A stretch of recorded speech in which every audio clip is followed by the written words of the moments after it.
Last one, guys. JJ, I know that you are a Steelers fan. Also a Steelers fan is my co-host Tyrell McLaughlin. There we go. Waving that extremely terrible towel. So I want to talk a little bit of Steelers with you real quick, because I think there's going to be a lot of talk about that team. Obviously, you talked about James Conner a little bit earlier, and it's curious to see what happens there. But I want to kind of zero in on these wide receivers, JJ, because I think it's just like stud after stud after stud coming out of this wide receiver factory. And we're going to start on Juju. Juju, I love him. I think he's going to be great no matter where he goes. Obviously, this season was a really weird one as far as his production versus his targets and whatnot. But what do you think about Juju's free agency? Do you think it's a foregone conclusion that he walks, or do you think there is a chance that he comes back to the Steelers? I think there's a chance. I wouldn't put that chance as very high. I think that the only way he stays in Pittsburgh is if he takes a hometown discount, which it's not even his hometown, but just the phrasing. Yeah, I mean, it's just one of those things where I the Steelers are strapped for cash. It just doesn't seem like they need to spend at the position, and especially given the way they utilize their receivers.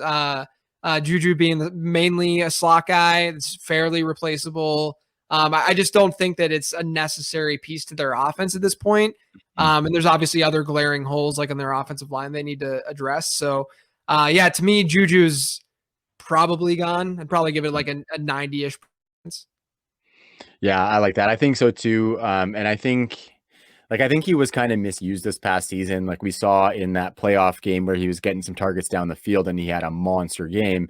They just didn't necessarily give him that many opportunities for that during the season, because I think his average depth of target, and Ty, correct me if I'm wrong as well, I think it was like 5.6 yards or something this year.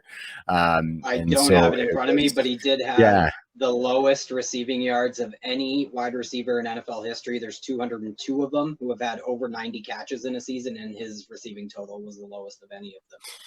Yeah, so I'm on team free Juju, because I think he can do a lot more with that many targets if he's getting them a little bit further downfield. And JJ, real quick, like obviously we're going to pretend that Juju is still a Steelers wideout. I want you to rank those three wideouts for Dynasty, because I think Claypool was looking hot. I will say that Claypool he lives probably about 2 hours away from us up here in Canada. Yeah, we are very proud of what he's been doing, and we like him. And then Deontay, Ty and myself are big fans of Deontay as well. I know I have him in like my top 15 dynasty wide receivers. So I'm curious to see how you rank these three. I know it was really difficult in season to rank them, but now that we can kind of let ourselves breathe off of that week to week, how do you think it shakes out for these guys? Yeah, I mean, look, it's difficult ranking them after the season too. True. It's to me. So to me, there's a lot of I'm excited about the Steelers' offense from the perspective of Matt Canada coming in, and not only because his last name is Elite, of course, yes. but because he's a coordinator that I cannot stand coordinators, and honestly, Bruce Arians kind of falls. I've mentioned this earlier, where he's a guy who has his scheme and he just fits his players within his scheme and goes from there. Matt Canada is someone who looks at the players that he has and morphs and molds his scheme around those players. So I'm excited about that. That's something that's been consistent with him. So, the thing with Deontay Johnson this year, I'm with you guys. I'm a big Deontay stan, was huge into him entering the season. And a lot of people look at his low average at the target and they say, he's overrated because he's not getting the ball down the field and he's not very efficient. But good players get the ball, period. If you're getting targeted, that means they want the ball in your hands or you're getting open. And that's a good thing. That's why volume is sticky year over year, because it's a sign that you're good.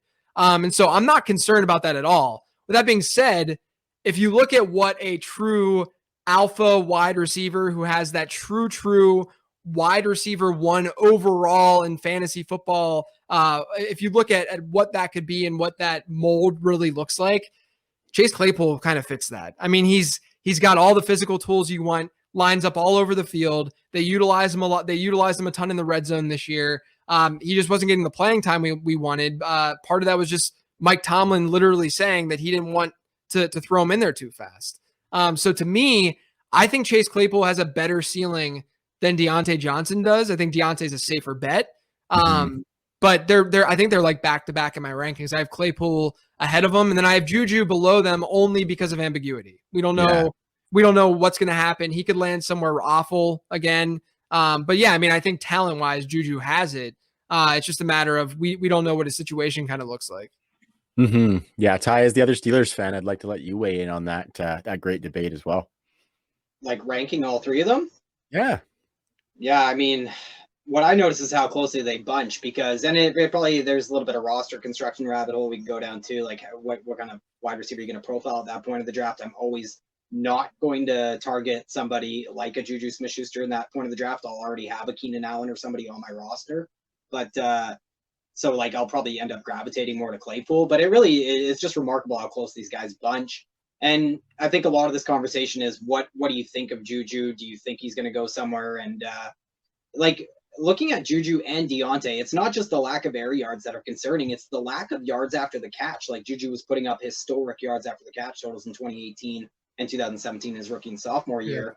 Those have just totally evaporated. He's dropped significantly in yards after the catch per reception and yards per target in all 4 of his seasons in the league. And we know, like, obviously this guy isn't an X wide receiver, Juju, but I really don't know if he's anything other than an 80+% slot wide receiver. So I know the market is just going to be way higher on Juju than I am. And, you know, when it comes to Deontay Johnson, I just think he might jump the shark a little bit. Like I like Deontay Johnson a lot.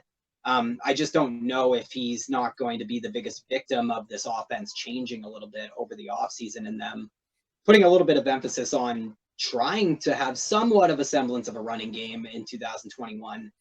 So I think there's a lot to shake out. Like this might be one of the teams that's the most in flux at this point because of some of the salary cap stuff. Like I know Pouncey retiring Vance McDonald puts us to like what 20 mil over, and we do have like 170 plus cap space in 2022. So there's a lot of things that the Steelers could do from now until free agency that'll definitely send us some smoke signals. But yeah, I think Juju's gone, so I'm definitely going to put him at the bottom of my rankings for this time being. Deontay, I have a little bit ahead of Claypool, but I definitely will gravitate towards Claypool just because he does have that tremendous upside and because I just kind of think he wins in every way and he has this immense upside. I also think he kind of hit a rookie wall last year. Like we saw that with kind of his fantasy scoring and just a little bit lack of trust that was shown in him down the stretch was kind of odd to me. So hopefully Claypool is really worked in throughout this offseason. Hopefully there's a little more continuity that builds in this offense. And to JJ's point about Matt Canada, he's also been famous for a lot of jet sweeps, a lot of pre-snap motion and things like that. So I think that's another thing that really benefits Chase Claypool. Not to mention if Juju leaves, like I know it's noisy using vacated volume in an offense that we expect the passing volume to come down, but there will be vacated volume with Connor and him leaving. And a lot of that actually goes into inside the 10-yard line, which is where we actually saw Claypool up 24% of the Steelers targets this season in the most in the area of the field where the most touchdowns are scored. So I really like Chase Claypool next year, and I think he's somebody who has not only just the widest range of outcomes, but somebody I'm definitely going to be targeting in that 5th to 6th round range, probably.